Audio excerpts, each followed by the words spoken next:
Why are we losing Federation experience? We're fine. It's fine. Okay. Yeah, that's you, not me. This is the Federation members. I have a pop-up saying that we're losing experience, but I think it's fine. I'm pretty sure we just haven't let it update yet. Yeah, well, yeah. Separate treaties. Interesting proposition. All right. We can unpause now if you'd like. I go. I'll do that. Well, you gotta do that. Guess I'll do that. Okay. So for me, I need to increase my capacity so I can make destroyers. Only up to corvettes. Yes, I would recommend immediately just Construction building. Anytime you're going to build new ships, make them destroyers now. Don't destroy your old ships. Just make the new ones destroyers. Oh, and also Construction a little complete. trick here that my friend had once taught me. I didn't believe it until I tried it out, and I found out, wow, that's actually really useful. Now we can mess with the ship designer a little bit. and Yeah, we I'm can gonna pause let you. while I'm let you control doing that. this. Let you control So that. the I will usually say if you don't want to mess with it, that's absolutely fine. Now there is one very specific thing that I always recommend you do, and that is by going to the. Are you in the ship designer? Yep. Click on your Corvette. On it. Click on the bottom left auto generate design so that that is off. Ooh, I actually. Well, All right. That is All right. off now. so you see the top left. Click new design. Yes. Click Corvette. Okay. Select the you see where it says no section at the top middle there? Click no section. All right. Click Pickett's ship Got it. and then hit auto complete ship. There we go. You can press auto upgrade under the design name section. Did so. Feel free to name the ship however you'd like. And then press save. Now that is a Pickett ship. A Pickett ship's entire purpose, which you should have almost solely your Corvettes always be Pickett ships, is you should pretty much always have them so that you can fight against two major damaging components. Missiles, which are very powerful but very vulnerable to Pickett ships, Mm-hmm. and fighters. Basically, the fighters and missiles both tear through your ships pretty easily if they aren't fought against, or if they aren't countered by Pickett ships. But if you have even a few Pickett ships in your fleet, you can generally pretty easily make a army or make a navy with a heavy dependence on missiles basically nil. Wow. So this is the only ship type that I do recommend that you would create manually. Otherwise, you can set everything else to automatic. Leave the destroyers to do whatever you want. Yeah. Your defense platforms even more so, however you want to do them. But that is all for the ship generator. We can talk maybe more about that some other time if you'd like. We'll do so. We'll do Otherwise- so. We'll do so. It is a rather complicated but rather nice and important thing. Mm-hmm. I'm gonna send my auto. I'm gonna auto explore into your empire finally. Just put it on auto now. All right, unpausing. Except for that one. Construction Actually- complete. Auto. Curious. Curiouser and curiouser. I'm slowly making my way to this hell. Making this- my way downtown. What? I'm Said slowly that. making his way to my hell of my spiral. Ugh. Making my way downtown. I'm gonna see. Governing ethics shift. Let's pause to explain that. All right, so that's did you already click off of it? Oh no, still on there. All right, governing ethics shifts is something that I probably explained last session. Basically, what happened is on another empire in the galaxy, they embraced a faction that is not one of their main ethics. As you can read here, following a long period of growing support for the Alien Reform Initiative, the Uberic mercantile guilds have finally embraced the faction, adopting their core values and policies. As a result of bringing this faction to their government, they have become more outwardly xenophilic, etc. So this now means, if you would take a peek at that government, they now have the xenophile ethos. Which will be helpful for us if we want to build relations with. Yes. That is good. Yes. They are a trade league. Interesting. Curious. But unpause. So that's an important thing. You're going to see that a lot. We need to kind of pay attention to those at least somewhat if we care about roleplay specifically. Oh, we got want to make friends with. alien contact. Oh, our barracks just closed their borders to me. What a scumbag. And one of my factions, the Scientist, has a lot of approval rating. Yes, so that is one thing that we really don't. I don't think I have to worry about. At least I don't know about your government type. Faction leaders Because they're the xenophile are just ethos. population. They're xenophile ethos. Yes, they're leaders basically who have the ethos of one of the factions, and for whatever reason were made the leader of that faction. What that means, especially in oligarchies and democracies, more specifically, is that the leader of that faction during election time would have the backing of every person in that faction, meaning that their chances of being elected are significantly increased. And usually you will see it determined heavily just based on that exactly. Who is going to get decided for your elector is almost entirely determined on what faction they're with once your factions start showing up. Yeah, I mean, I see it's looking.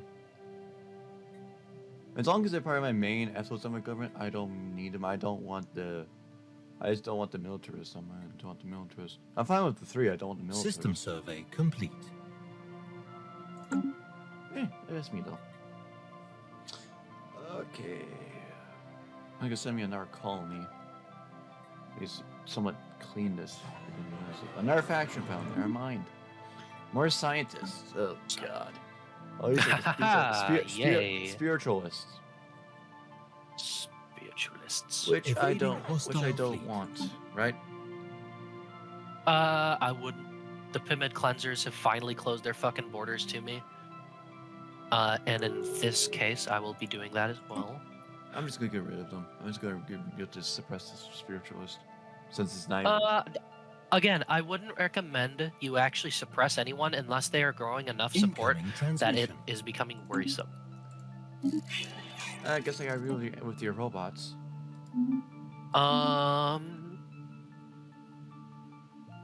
Wasn't even certain though. I'm more embassy with your robots. Wait, why in the world did I not get faction support for conquering these planets or these systems, or is it conquering planets only? You're back riding with the hive mind. I don't understand how you can have a rivalry with me. You're so weak. What? Well, huh? Let's just do this. Okay, buddy. Let's see his communications. Let's see what's actually I'll send actually not. Well, because I'm looking at him, he's pathetic to me. He's equivalent to me in peaceful trade. Apparently, they're no longer a valid rival for my empire. Private collector. I'm just gonna keep that. A resolution has passed in the Senate. And that the is buzzword standardization. All right, that's good. Buzzword standardization is one that almost every RP situation will probably be accepting unless you're a heavy xenophobe. But in that case, why would you have joined the Galactic Group, the Galactic Federation, anyway? Well, regardless, the church is getting into my spiral. Yes, well, that's a problem. I see that. They are really just being a dick to you, by the way. I fully completed the prosperity tree now. Research complete. Awesome. The Ascension Perks test shows the Ascension. Oh no, my scientist has died. Oh no. Care to explain? Incoming transmission. Pause, please. Pausing. So for my Ascension perk, since you had this earlier in the past sessions, what about me? First, some people need to explain. How Ascension Perks work? Or a slight brief of it. So Ascension Perks are very, very, very powerful boons to your empire, enough so that it can completely change how your empire functions. So the first Ascension perk, I will almost always tell you that you should pick Technological Ascendancy. Why? It just gives you 10% bonus speed, and it gives you 1.5 times more likely to get rare technologies. We talked about that in the last session, so I won't bore you too much with that, but I do think that is just a GOAT first pick. All right. Are you on your first or second? First. All right, I would just pick the Technological Ascendancy, but if you want to look through some other things first, we can do that because there are some very important ones that we need to talk about. Please offering the cleansers took the unity down. All right, so talking more about Ascension perks, some of the things that they can do to your empire. So the first and biggest one of the much more recent ones at that, is Become the Crisis. Becoming a Crisis basically means that you get the entirety of the galaxy as hating you as possible. But you also are given extreme power and basically can force the entire galaxy to, like, do what you want. Die. Yeah. Directly under that, the Colossus Project, one of my favorite ones, of course, a DLC item from the Armageddon DLC. You can use a Death Star. It's awesome. Now, the important thing to note is that there are a lot of different forms of the Colossus Project, and what I mean by that is there are different degrees of basically Death Stars. There are things like the Neutrona Sweep, which is basically you just send radiation onto the planet, killing all of their pops, but none of the buildings are damaged, and you can easily take it over. That sounds always good to some people. Another one, of course, is the World Cracker. That is literally just a Death Star. It blows up the planet. It is gone. It is incredibly cool to see, by the way. The animation is very cool. I would recommend anyone who's interested to look that up and watch it. Some other things are one of the quote-unquote weakest ones, but also one of the ones that don't piss people off the most, because using this on a planet obviously is going to piss off everyone in the galaxy heavily. Basically puts a giant force field around a planet so that they are basically completely and utterly blockaded until they basically give up. I can't remember if it starves off the population or it just forces them to give in to you. But regardless, Colossus Project, a very nice Ascension perk. Engineered Evolution and Evolutionary Mastery. Those two are linked together. You need to get Engineered Evolution first to get Evolutionary Mastery. Evolutionary Mastery is a very good one because it basically lets you to have a ton of ways to alter your species. So you remember how species have the traits. You can actually, with those two ascensions, and of course with some minor technology, but very limited, get rid of your negatives and get you more positives. Mm-hmm. And with that last one specifically, the Evolutionary Mastery, I believe, and thus is it, let's see.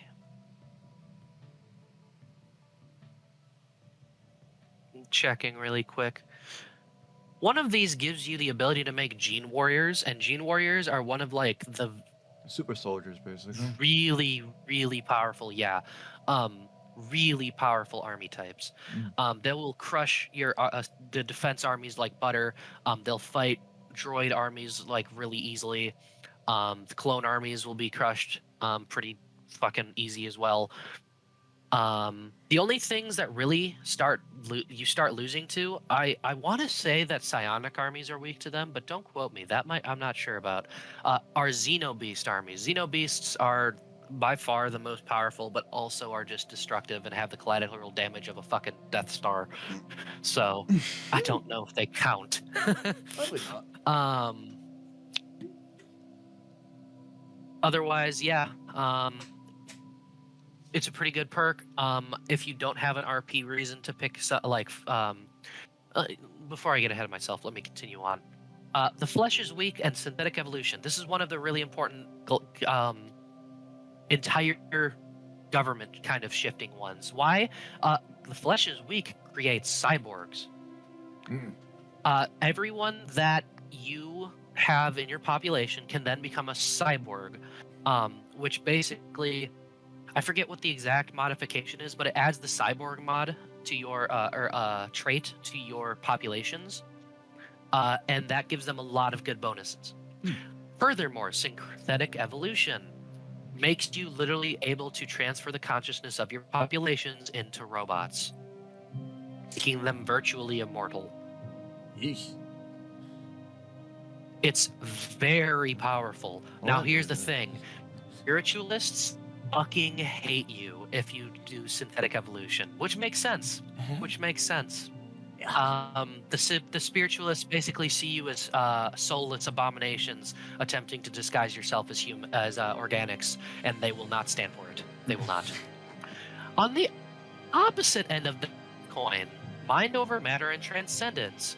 Mind over matter gives you access to psionic abilities. Very fun, very cool. Psionic Warriors are basically the same as assault troops, with the very important difference of they demolish opponent morale. You can basically you can make an entire army rout very easily using psionic armies. So in that way, they are much. And of course, when you are routed, you are very easy to be killed. So that is a very powerful as well. A very full ascension as well. To go back, sorry to be disjointed. To go back to the flesh of weak and synthetic evolution, you would be getting droid armies. So you could definitely have some Star Wars role play where one team has clones and the other team has droids, and you can basically just relive the Clone Wars, but like with less Sith Lords. It's great. To go back to Mind over Matter and Transcendence, Mind over Matter and Transcendence, both very powerful, of course, because you get psionics. Psionics give you a lot of bonuses for being psionic, and Transcendence is a very, very important one. Transcendence makes your leader immortal, or can make you the leader Immortal. Now, it also gives you a whole bunch of other story stuff that pops up, such as breaching the veil, basically going into if anyone knows Warhammer 40k, going into the Chaos Realm, essentially. Breaching into the Chaos Realm and basically looking Chaos Gods in the eyes and then going back. Sometimes becoming insane. Not quite as dangerous as in 40k, though. Of course, because of that. World Shaper. I think that's really good enough Say talking again? about that. You think it's probably good enough talking about that, you think? Okay. Because we Yeah, because those are really the big ones. Because we didn't get that far at all. None of us have got that far at all. For to get like a visual. Okay, that's Hero. fine. You can obviously keep playing. I'll be continue. I did unpause, obviously.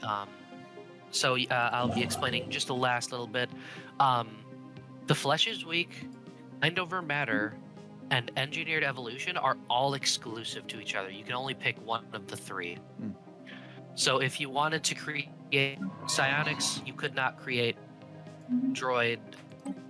You could not create cyborgs, and if you cyborgs or psionics, you could not create gene warriors. I like to lore dump if you haven't noted. Oh, he does. He does. Alright, so there's some lagging delay. I've been told many times that I should be a teacher. Well, you do like teaching. You do like teaching. I do. I do. I gotta So go. that now I I'm gotta at a go. problem. I gotta go and kill some of these idle aliens so I can go get my ship back. A little bit of a problem. My empire capital is run out of districts and building slots, but now has I think I'll unemployment. pull This is my not great. research for the church. Because I think we're good enough for them for very ages. Which, for us... How am I compared to the church now? Damn, still superior. Or they're still superior to me. I'm shockingly shocking that I'll be back for you. all the empires like me. You've been working on it. No, I'm not. Honestly, I found been normal. diplomacy in this game. You've been working on it a lot more than than I usually do, at least. It's pretty darn easy. I only done in like this to game. improve relations with few people. That is all natural. So improve relations is actually one of the least ways for you to improve relations, I found.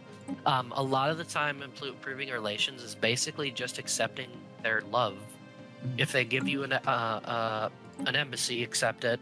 If they give you stuff, just accept it. And then, of course, if people do hate you, you can just throw free sword, don't need it them, basically. And love you for giving them free stuff. Which is what I tried doing with you, by the way, if you weren't familiar There's a with what I slave was trade doing going earlier. on in the community. Yep, that's sounds about right. I'm just gonna take Ban it. organic I'm just gonna take it. I'm trade, just you gonna said? oppose it because I can. Wow. Wow.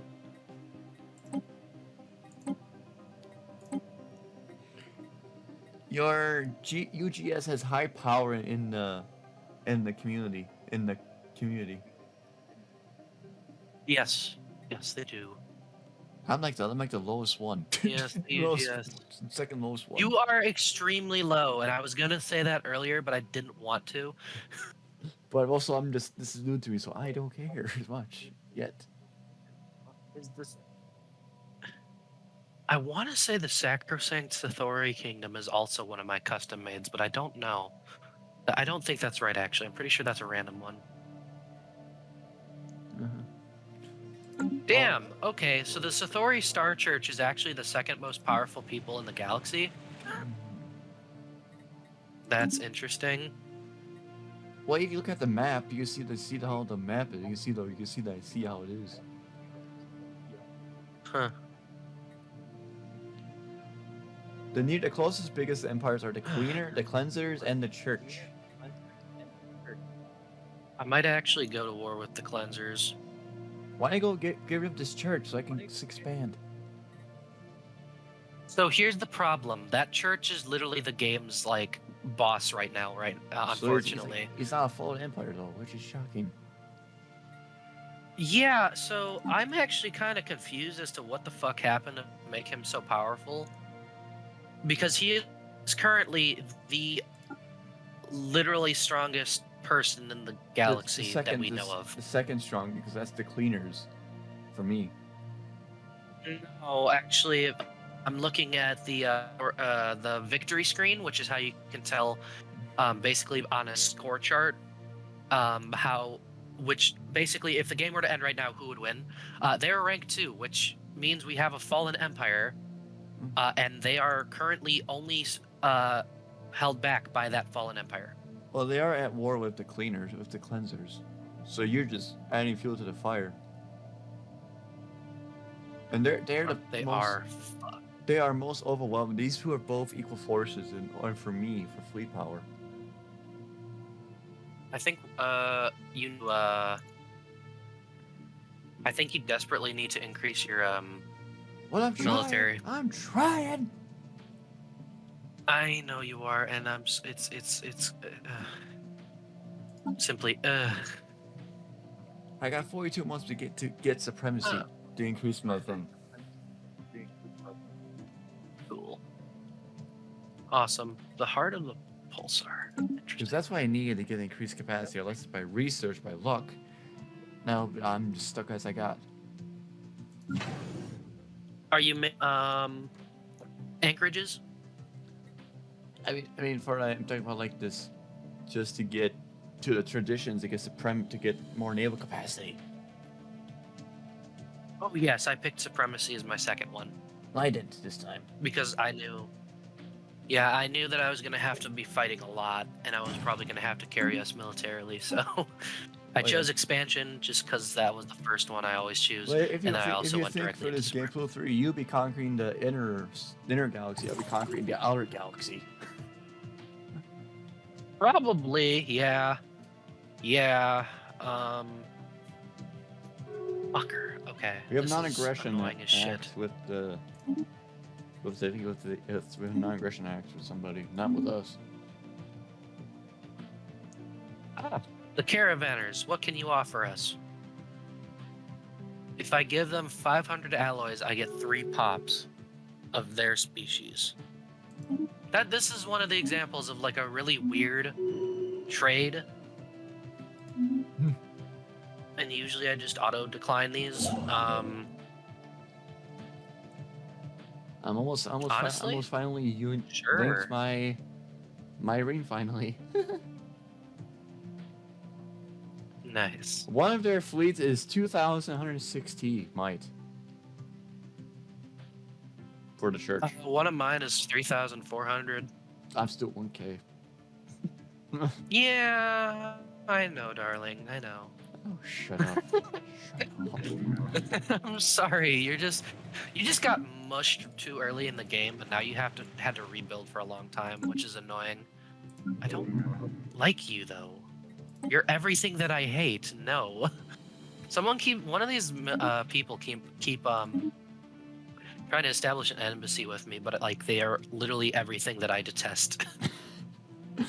in that they have the opposite ethos of me, pretty much. How close is your primitive empire to primitive thing into the space age? Let's see. I would have gotten a notification, so they are still in the Steam age. Yep.